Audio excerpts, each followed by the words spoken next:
Selamat siang teman-teman, salam mulia, salam budaya, salam Jawa Dwipa. Teman-teman, dalam pertemuan kali ini perjalanan sejarah dan budaya saya awali di sebuah pantai yang bernama Pelawangan. Pelawangan artinya pintu masuk sebuah tempat pelabuhan dulunya, atau tempatnya orang mendarat dari lautan.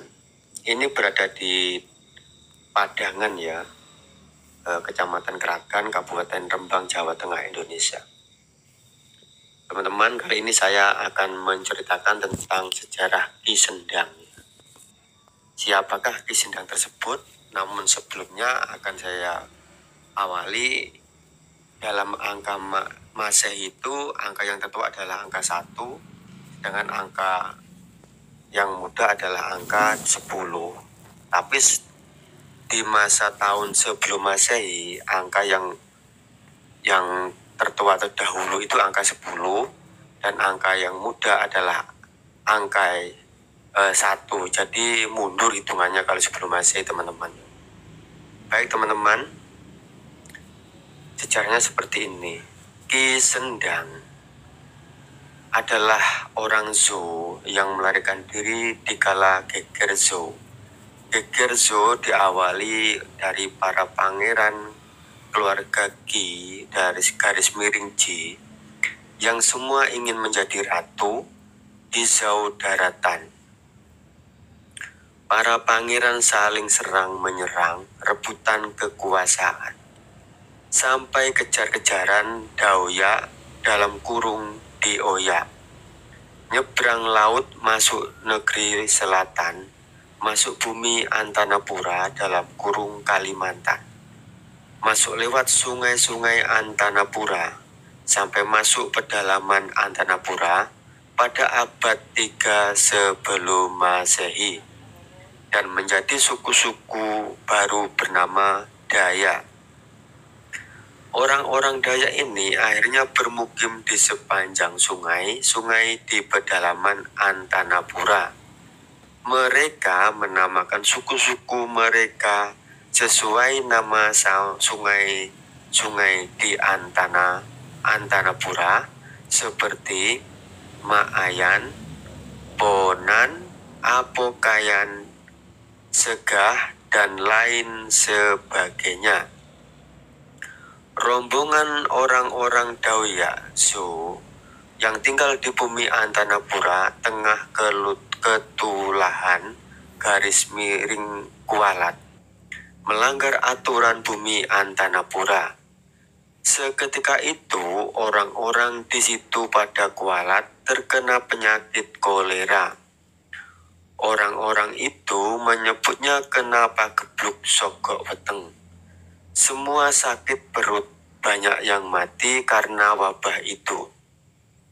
Yang bermukim di Tanjung Matalayur, dipimpin oleh Ki Sendang, memutuskan pergi dari bumi itu karena sudah tidak aman lagi. Mereka memutuskan menyeberangi laut, mencari bumi yang namanya Jawa Dwipa. Menurut mereka itu di Jawa itu ada air kehidupan dan lautnya dijaga oleh Waruna dalam kurung Baruna.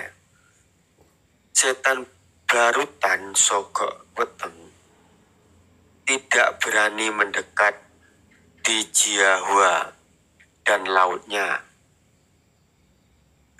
Rombongan itu mendarat di Narukan, di Pandangan, sebelah timur laut Lausam garis miring Lasem, Rembang. Akhirnya pada tahun 230 sebelum Masehi, rombongan itu akhirnya menghadap ke Lingga, Jerukpura, dipimpin oleh Ki Sendang, mengutarakan maksud tujuannya ke Jawa Dwipa atau Jawa Dwipa. Rombongan Ki Sendang diterima dengan baik dan dipersilahkan menetap di Jawa tetapi dengan syarat. 1. Tidak boleh menyakiti dan membunuh hewan yang ada di Jawa Dwipa, seperti A. Banteng dalam kurung Handaka, B. Merak dalam kurung Hong, C. Angsa dalam kurung Suan, D. Kidang dalam kurung Menjangan.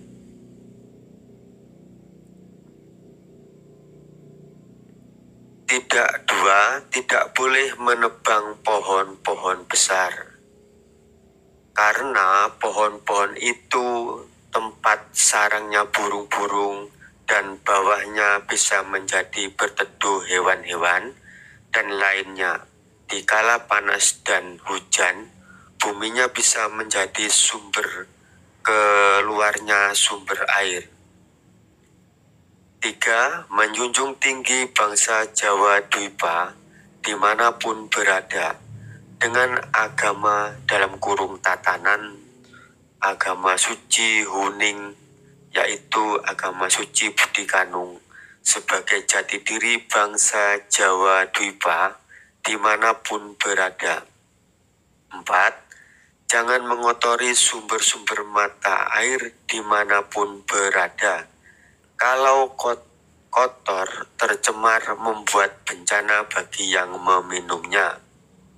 5. Mentaati peraturan di negeri Laut Selatan dan bakti kepada pemimpin negeri Laut Selatan. Mereka menerima dengan syarat itu dan menjadi bangsa Jawa Dwipa dan bermukim di Tanjung Sari sampai sekarang. Nah, Super Badra Kanda. Baik teman-teman, jadi seperti itu kisah Ki Sendang ya, yang ternyata beliau adalah seorang pangeran dari Zhou, daratan Tiongkok sekarang ya, yang lari ke negeri Laut Selatan karena terjadi perang saudara berebut untuk menjadi pemimpin atau ratu di sana, yang akhirnya mendarat di Narukan. Narukan itu sekarang menjadi desa di Padangan Kragan ya, Kabupaten Rembang, yang sekarang sudah menjadi desa. Dulunya itu lautan teman-teman. Kemudian mereka setelah mendarat di Narukan, sekarang itu menjadi desa, kemudian bermukim di desa Tanjung Sari ini teman-teman. Tanjung Sari ini sepertinya masih masuk wilayatan Kecamatan Kragan ya, Kabupaten Rembang, Jawa Tengah, Indonesia. Jadi disinilah Ki Sendang, seorang pangeran dari keturunan Adipati Ji atau Zhou yang berasal dari daratan, menetap sampai akhirnya hingga dengan keturunannya hingga sampai sekarang, yang mungkin keturunannya itu tidak mengerti bahwa mereka adalah keturunan Ki Sendang atau keturunan Adipati Zhou. Nah, seperti teman-temannya.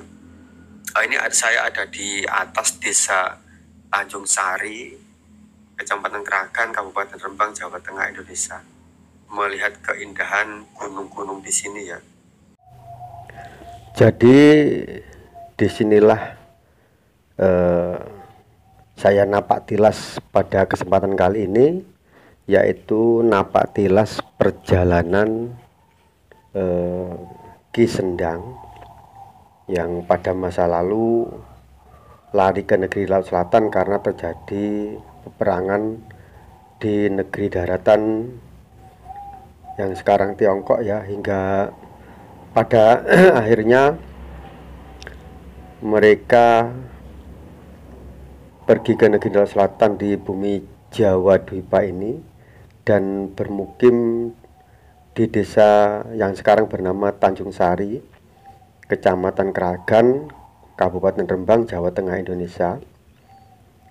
Seperti ini situasi keindahan di gunung di atas perkampungan desa Tanjung Sari ya. Saya hanya sampai di sini karena kasihan sama yang mengantarkan saya tadi, yaitu bapak ojeknya.